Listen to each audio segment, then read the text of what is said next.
हिंदी में यूपीएससी की तैयारी से संबंधित प्रोग्राम्स को देखने के लिए सब्सक्राइब करें स्टडी IQ-IAS हिंदी। दोस्तों, एक शेर की पंक्ति है कि उन्हें इस बात का डर है कि लोग डरना ना छोड़ दें।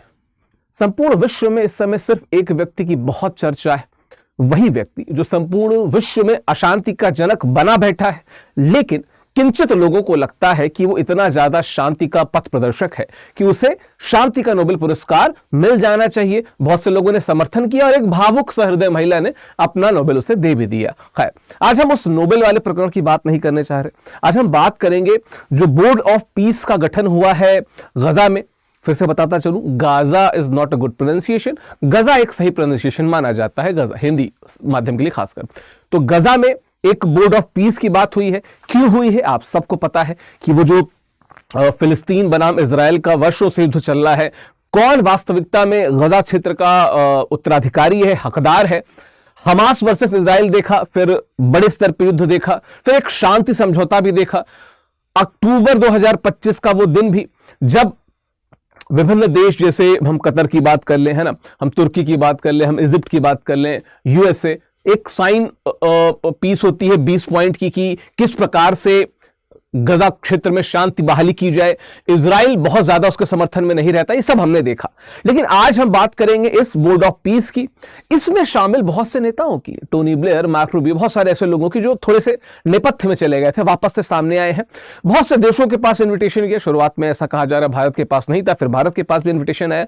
बट द थिंग इज कि जो इन्विटेशन आना एक बात है, उसको ज्वाइन करने की जो कॉस्ट है वो एक अलग बात है। उस पर भी हम लोग बात करेंगे।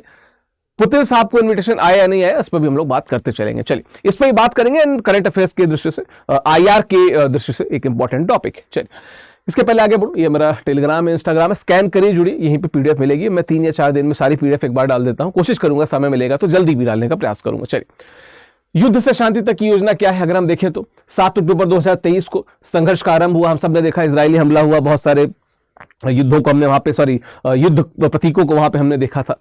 लगभग 71,000 के आसपास फिलिस्तीनी लोगों की मृत्यु हुई, बहुत से लोग वहां पे विस्थापित भी हुए, है ना। हमास और फतह के बीच में विभाजन। हमास और फतह पे एक वीडियो मैंने किया था जब मैं इस फिलिस्तीन पे या गजा पे हुए हमले की बात कर रहा था, तो मैंने इस पे वीडियो किया था। कमेंट बॉक्स पे मेरे स्टूडेंट्स बताते जाएं व्हाट इज डिफरेंस, ठीक है। और अक्टूबर 2025 को एक युद्ध विराम और 20 सूत्री योजना की घोषणा हुई थी। इसी घोषणा के अगले चरण के तहत हम हम समिति की बात कर रहे हैं, जो गजा में शांति बहाली का निरीक्षण करेगी, उसको बहाल करने में अपना योगदान देगी, उसकी हम लोग बात करने वाले हैं, ठीक है। क्या है शांति योजना की आधारशिला? इसके 3 मुख्य स्तंभ है। पहला तो युद्ध विराम, सुरक्षा, तत्काल युद्धबंदी, 3 दिनों के भीतर बंधकों की रिहाई की बात हुई। फिर हमास मुक्त प्रशासन, 3 स्तरीय निरीक्षण प्रणाली की बात हुई। और फिर गजा का पूर्ण निर्माण की बात हुई कि पुनः निर्माण किया जाएगा, ठीक है, पुनरुत्थान किया जाएगा, नव जागरण किया जाएगा किसका, गजा का। और अंतर्राष्ट्रीय स्थिरीकरण बल यानी ISF की तैनाती की बात हुई थी। और इस पे बड़ा ही लानत मलानत भी हुई थी, यूएसए की भी और एक हद तक इजराइल की भी, क्योंकि इजराइल की जो दुविधा है वो आपको समझ में आ सकती है, क्योंकि इजराइल सॉल्यूशन तो चाहता है, पर वो सॉल्यूशन के तहत संपूर्ण गजा पे जिस प्रकार का हक चाहता है, शायद यूएसए वो ना उसको दिला पाए। कई बार ऐसा होता है कि कोई सन की दोस्त आपका हो जाता है ना, तो कई बार जो मजबूत सन की दोस्त होता है, कई बार उसके चक्कर में आपका नुकसान भी हो जाता है। कुछ ऐसा तो इजराइल को लग भी रहा है। खैर, तो शक्ति का पदानुक्रम क्या है? नई प्रशासनिक व्यवस्था, बोर्ड ऑफ पीस की बात हो जा रही है। ये नीति निर्माण और फंडिंग की बात करेंगे। ट्रंप इसकी अध्यक्षता होंगे, लगभग 60 देश इसमें होंगे। गजा एग्जीक्यूटिव बोर्ड क्या है? निरीक्षण और कार्यान्वयन, सदस्य टोनी ब्लेयर है, जेरेड कुशनर, मार्क रूबियो, उनकी बात हम लोग अभी करेंगे। और राष्ट्रीय प्रशासन समिति जो है वो दैनिक शासन सेवाओं की बात करेगी। नेता डॉक्टर अली शाथ एक तकनीकी विशेषज्ञ हैं, कौन है, विस्तार से उनकी बात करेंगे। तो ये प्लान आउट कर चुके हैं आदरणीय परमादरणीय डोनाल्ड ट्रंप साहब। क्या है विशेषता, इसको भी देख लेते हैं। देखिए, बोर्ड ऑफ पीस की अगर हम बात कर ले तो क्या है, इसकी स्थायी सदस्यता के लिए आपको $1 बिलियन, जो $1 बिलियन है, वो अनिवार्य योगदान देना ही पड़ेगा। ट्रंप साहब का कहना है कि जो पैसा आएगा इससे गजा निर्माण में सहायता मिलेगी, और कोई देश बड़ा बनना चाहता है, भौकाली बनना चाहता है, तो पैसा देके ज्वाइन कर ले इसको, है ना। अमेरिका, भारत, रूस, मिस्र, कनाडा सहित लगभग 60 देश आमंत्रित हैं। व्लादिमीर पुतिन को भी आमंत्रण है, हालांकि उनके तरफ से कोई अभी अफर्मेशन नहीं आया हुआ है ना, कि हम ज्वाइन कर रहे हैं कि नहीं। प्रधानमंत्री नरेंद्र मोदी को 19 जनवरी 2026 को औपचारिक आमंत्रण मिला। शुरुआत में नहीं था, लेकिन बाद में मिला। संयुक्त राष्ट्र के विकल्प के रूप में एक प्रभावी फंड आधारित संगठन है, मतलब एक प्रकार से इनका प्लान क्या है कि यूनाइटेड नेशन का एक ऑल्टरनेट बना दिया जाए, एक नया यूनाइटेड नेशन बना दिया जाए इस प्रकार से भविष्य में हम इसको। और हेड कौन है? ट्रंप साहब है। वो अलग ही क्या कहते हैं सूखे नशे में व्यस्त है व्यक्ति, उसको कहीं ना कहीं लगता है कि शायद इससे समाधान निकल सके, हो सकता है निकल भी जाए, यू नेवर नो। बट अभी के लिए बहुत सकारात्मक प्रतिक्रियाएं तो नहीं आई हैं इसके लिए, ठीक है। तो 1 बिलियन सदस्यता शुल्क की बात है, इसकी बात कर, ठीक है। अब अगर योजना के वास्तुकारों की बात कर लीजिए, पावर ब्रोकर्स की, तो जेरेड कुशनर, आपने बहुत दिन का नाम सुना होगा, ठीक है। ट्रंप के दामाद हैं, रिवेरा योजना के प्रस्तावक है ये कुशनर साहब, ठीक है। टोनी ब्लेयर साहब, मुझे लगता है कि जिस समय हम बड़े हो रहे थे उस समय जो ब्रिटेन के प्रधानमंत्री थे टोनी ब्लेयर साहब, बड़ा ही ऐसा कहा जाता था कि वो पहले ब्रिटिश प्रधानमंत्री थे जिनको पूरी तरीके से ठप्पा लग चुका था कि हाँ वो अमेरिका के पिट्ठू हैं। तो पूर्व ब्रिटिश पीएम है, कूटनीति अनुभव है, इराक के 2003 विवाद से भी जुड़े हुए हैं ये। इसके अलावा मार्को रूबियो, आप इनका चेहरा, इनकी फेस को देख लीजिए, आप इनको बहुत बार देखा होगा, अमेरिकी विदेश मंत्री हैं, राजनयिक नेतृत्व। बीच में एक पता नहीं क्यों थोड़े से डाउन से दिख रहे थे लेकिन फिर सामने आ गए हैं। स्टीव विटकॉफ जो रियल एस्टेट है और क्या कहते हैं मध्य पूर्व के दूत हैं। काम इनका क्या करना है, इसको मैं पीडीएफ में डिटेल में सबके और बायोडाटा को शेयर कर दूंगा अपने टेलीग्राम ग्रुप में। काम क्या करना है, वही जो पीस की बात हो रही है, शांति की बात हो रही है गजा में, उसको एग्जीक्यूट करने के लिए इन 4 प्रमुख चेहरों पे दांव खेला है। इसके अलावा तो 60 देशों की बात तो खैर की ही है। जो तीसरा है जिसके तकनीकी सरकारी की बात, जो तकनीकी व्यक्तित्व की बात हो रही थी, अली शाद की मैंने बात की थी। अली शाद नाम है, राष्ट्र प्रमुख राष्ट्रीय प्रशासन एनजीएजी होंगे। क्या है? इंजीनियरिंग पीएचडी की है क्वींस कॉलेज लंदन से, गजा के प्रमुख कबीले से संबंध है, फतेह पार्टी से निकटता है इनकी, और दैनिक प्रशासन और स्वास्थ्य शिक्षा में ये योगदान देंगे ये साहब, ठीक है। अब इसको लेके कहीं ना कहीं जो हमास है वो उतना श्योर नहीं है, पहली बात। दूसरी बात कि कहीं ना कहीं इजराइल भी इनके इन्वॉल्वमेंट को लेके बहुत खुश नहीं है, बहुत ज्यादा खुश नहीं है, ठीक है। राजनीतिक दलों के बजाय विशेषज्ञों द्वारा शासन का लक्ष्य है और भ्रष्टाचार मुक्त सेवाओं को वहां तक पहुंचाने का लक्ष्य है ट्रंप साहब का इसके द्वारा, है ना। चलिए, अगर हम कार्यान्वयन और रोड मैप की बात देखें तो युद्ध विराम और बंधक कैदी आदान प्रदान हमने देखा अक्टूबर में। उसके बाद जो वर्तमान संक्रमण काल है, क्या है? एनसीएजी की स्थापना, जो भी बात की, अंतर्राष्ट्रीय स्थिरीकरण बल आईएसएफ की तैनाती और इजराइल सेना का आंशिक वापसी, इस पे कहीं ना कहीं जोर था इस समय वर्तमान में ट्रंप साहब का। भविष्य में क्या है? पूर्ण पुनर्निर्माण की बात करेंगे, किसकी? गजा क्षेत्र की। इसके अलावा फिलिस्तीन का जो आत्मनिर्णय, सशस्त्र आत्मसमर्पण की बात होगी, और किस प्रकार से फिलिस्तीन या गजा क्षेत्र को पूरी तरीके से मान्यता प्राप्त क्षेत्र का दर्जा दिला पाए, इसकी भी बात है, इसका भी जिक्र हुआ था। इसका मतलब क्या है कि कहीं ना कहीं इस दिशा में कोशिश की जा रही है कि हम एक वो जो पूरा विश्व यूनाइटेड नेशन कभी नहीं कर पाया, यूनाइटेड नेशन अच्छा यूनाइटेड नेशन कर क्यों नहीं पाए? क्योंकि आपने उसका गला दबा रखा था। अब आप ही कह रहे हो कि हम वो चीज कराएंगे, तो कहीं ना कहीं इस पर बात हो रही है।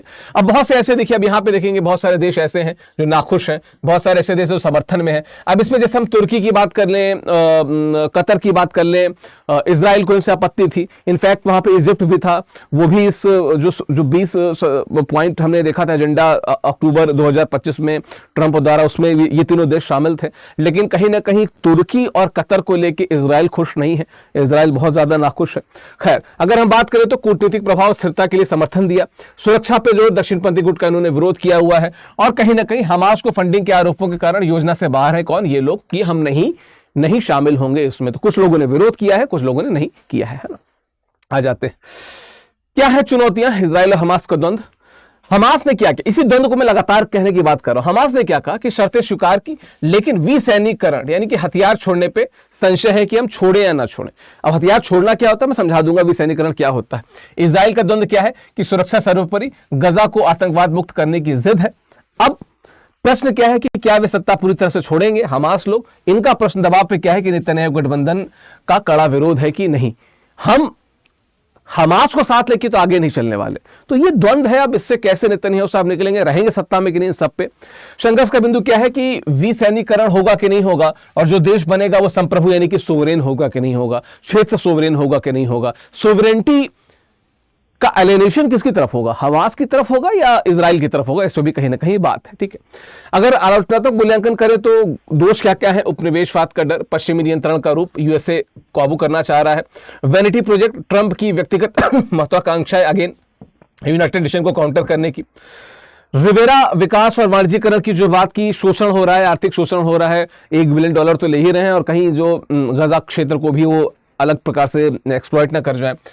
फायदा क्या है कि निश्चित तौर पे जो रक्तपात है उसका कुछ संभावित अंत तो दिखेगा, दिखाने के लिए सही व्यापक पुनर्निर्माण के लिए फंड बन रहा है और हमास के बिना नया नेतृत्व और स्थिरता को खोजा जाएगा। हमास चूंकि हमेशा से आतंकी गतिविधियों में शामिल रहा यूएस के हिसाब से, इजराइल के हिसाब से, तो वो जब विसैनिकरण की तरफ चले जाएंगे तो कहीं ना कहीं वहां पे शांति की स्थापना होगी, ऐसा यूएसए का मानना है ना।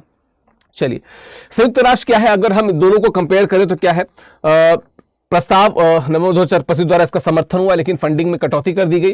बोर्ड ऑफ पीस नया फंड आधारित मॉडल है और यूनाइटेड नेशन को दरकिनार करने की तरह के लिए ही एक प्रकार से उसको प्लान किया है। जब मैं इस वीडियो को कर रहा था, मैं इसके रिसर्च कर रहा था, मैंने काफी पढ़ा, तो मैंने एक चीज देखा, जब मैं यूनाइटेड नेशन के, जैसे यहां लिखा है ना प्रस्ताव 2803, इसको जब मैं पढ़ रहा था तो उसको पढ़ते समय एक संशय दिख रहा था कि क्या यूनाइटेड नेशन को इस प्रकार से दरकिनार करके क्या वास्तविकता में लोगों का कॉन्फिडेंस जीता जा सकता है। और मैं आपको बता दूं कि अन्य देशों की प्रतिक्रिया आप देखेंगे तो ऐसा लग रहा है कि बहुत सारे ऐसे देश हैं जो पूरी तरीके से चाहते हैं कि हां कर दिया जाए।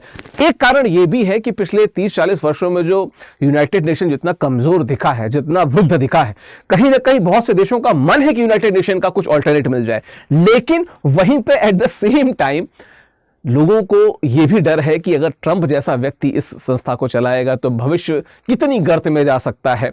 जब एक व्यक्ति जो बहुत ज्यादा मेंटली स्टेबल नहीं है वो कुछ भी एक्शन ले सकता है, कहीं ये देशों के अगेंस्ट में न चला जाए। ठीक है, अब कुछ अवधारणाएं हैं जो मैंने बताया, उसमें से मैं डिमिलिटराइजेशन या विसैनिकरण की बात, जब सैन्य ढांचे को पूरी तरीके से हटा दिया जाता है इसको विसैनिकरण कहते हैं। ये कुछ टर्म लिख दिए हैं, शायद आपको फ्यूचर में यूपीएससी में ऑब्जेक्टिव क्वेश्चंस में आ सकते हैं, तो इनको यहाँ पे मेरे पीडीएफ से देख लीजिएगा। ठीक है, अब 3 बड़े प्रश्न रह गए अगर हम आगे के लिए देखें तो।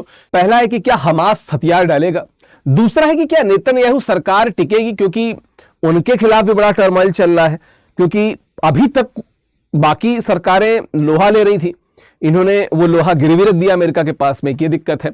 और क्या ट्रंप अपनी बातों पे प्रतिबद्ध रहेंगे, क्योंकि जितने मूड स्विंग्स उनके होते हैं अमूमन बड़े स्तर के नेताओं में कम देखे गए हैं, खासकर अमेरिका के प्रेसिडेंट्स की अगर बात कर ले तो बहुत कम देखे गए हैं ना। तो यह योजना निश्चित तौर पे मध्य पूर्व का नक्शा बदल सकती है या इतिहास का एक और असफल प्रयास बन सकती है, ये तो भविष्य के गर्त में है, इस पर विचार किया जाएगा। तो कुछ समरी है, इस समरी को उस पीडीएफ से देख लीजिएगा। लेट अस सी किस दिशा में ये जाता है। ये बड़े बड़े नेताओं को आते तो देख रहे हैं, बड़े बड़े देशों को जुटते दिख रहे हैं, लेकिन जो उद्देश्य है वो जो शांति स्थापना की बात है गजा में, और तब जब आप इजराइल को भी रोक रहे हैं, हमास को भी रोक रहे हैं, हमास तो फिर भी एक संगठन है, इजराइल तो प्रॉपर एक पूरी तरीके से एक मजबूत सशक्त देश है। ये क्या समीकरण आगे बढ़ाएगा, किस तरफ आगे जाएगा, ये तो भविष्य की गर्त में है। पर वही कि समस्त विश्व में शांति हो, प्राणियों का कल्याण हो, यही हम इच्छा सदिच्छा रख सकते हैं। लेट अस सी भविष्य के गर्त में है। चलिए, इतना बताते चलें कि हमारे जो निर्माण बैच है वो इंग्लिश, हिंदी और इंग्लिश तीनों माध्यम में अवेलेबल है ना। जनवरी जो मॉर्निंग बैच है वो 27 जनवरी से शुरू हो रहा है, और ये कोड फ्लैश कर रहा है विकास लाइव, इस कोड का प्रयोग करके आप मैक्सिमम डिस्काउंट प्राप्त कर सकते हैं हमारे बैचेस में। और जब भी उसको, जैसे मैं आप स्टडी IQ की वेबसाइट पर जाओगे, मैं एक चीज दिखाता हूँ, तो देखो एक तो हिंदी का बैच है, आप क्या करो, आप यूपीएससी हिंदी में जाओ, है ना, यूपीएससी हिंदी में सारे बैचेस को जब भी आप ओपन करो तो आप यहाँ पे एक चीज कर सकते हो, यहाँ पे इसका ब्रोशर होगा नीचे। ठीक है, इस ब्रोशर को डाउनलोड करके जरूर देखा करो, पहली बात। दूसरी बात, अगर आप ऑप्शन से जुड़ना चाहते हैं तो आप यहाँ पे ही वापस से यहाँ पे आइए, यूपीएससी ऑप्शनल पे आइए और यहाँ पे आप हिंदी साहित्य पे क्लिक कर दीजिए। नया बैच जो है वो शुरू हो चुका है और 31 जनवरी को बैच में एडमिशन क्लोज हो जाएगा, यानी कि अगले 5 से 10 दिन में एडमिशन क्लोज हो जाएगा। कामायनी के साथ ये बैच शुरू हुआ है। अगर आप इसे जुड़ना चाहते हैं तो आप स्टडी IQ की वेबसाइट पे आ सकते हैं, और अगर आप मुझसे पर्सनली कनेक्ट होना चाहते हैं तो मैंने जैसा बताया कि पीछे मेरा टेलीग्राम है,